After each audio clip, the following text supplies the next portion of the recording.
So what is Biomutant in a nutshell? Biomutant is an open world post-apocalyptic kung fu fable. Basically, in terms of structure, it's like Zelda Breath of the Wild, I guess. But the feedback that we've been getting over the years, it's that it kind of a strange, weird, good mix between Ratchet and Clank, Devil May Cry, Batman Arkham, yeah, and a couple of other influences. So it's truly an open world game, 8x8 kilometers, filled with a lot of weird events and fun things to find. I think the primary thing that we worked a lot with is the control that the player have over the character customization. We have the possibility for the player, to set the attributes, and in Biomutant, that's tightly connected or integrated with the way that the character looks. But the player is like completely free to morph their own breed, we call it a breed, but mammal, if you will. And eventually, people have a lot of assumptions on what kind of animal this is. But for me, and I guess the team, we have allowed the player to make what I call, more like a Muppet.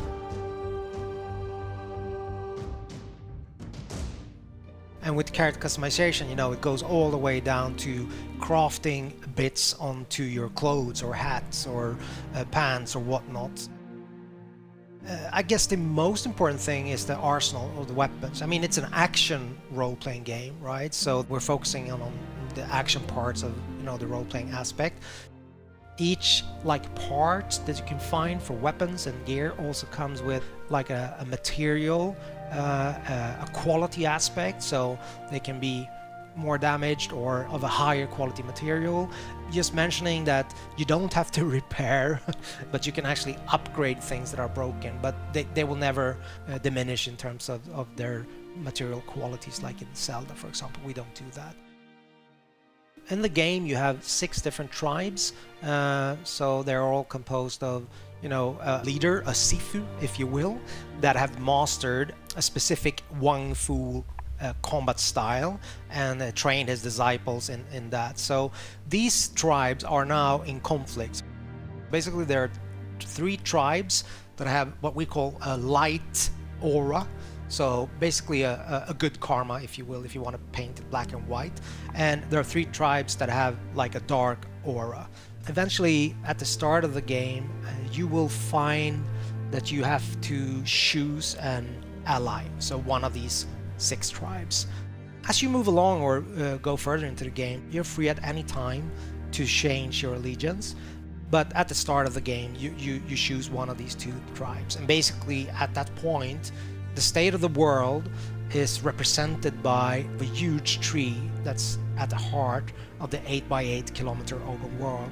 So it's a representation of the world either going under or the world surviving. So this is all tied to the tree of life.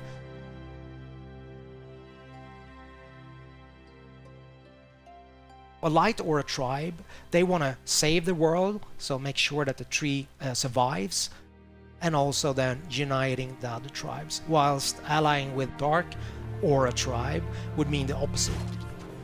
They believe that the only way that you can move forward is to make sure there's kind of a cleansing, I guess. So making sure that everything that's bad in the world kind of goes under, so you have a rebirth and start anew, if that makes sense. So you're very free to make this choice, but also bear in mind that that will affect the ending of the game.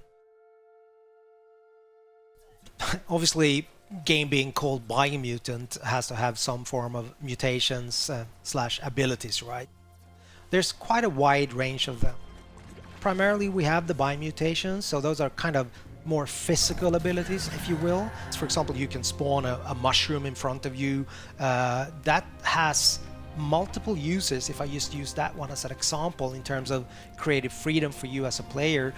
Combining this jumping up on the mushroom with, let's say, just electricity shooting out from your fingers, like the Emperor in Star Wars, or once the character is airborne, like your enemy, just going up there, unleashing some other kind of strange abilities. I don't want to go into all of them.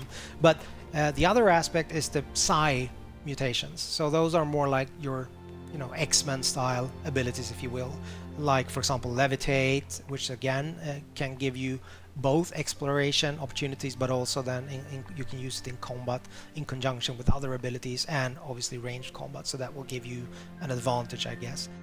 You're wanting to keep on exploring the world because you're wondering what's going to be around the next corner, and I guess the hope that we have as a group, as a team, is that that's going to be the unifying factor in terms of people playing the game and giving us feedback, that it's notable that the game has a soul or a vibe that is a little bit unique and special. That's my highest hope for the game, I guess.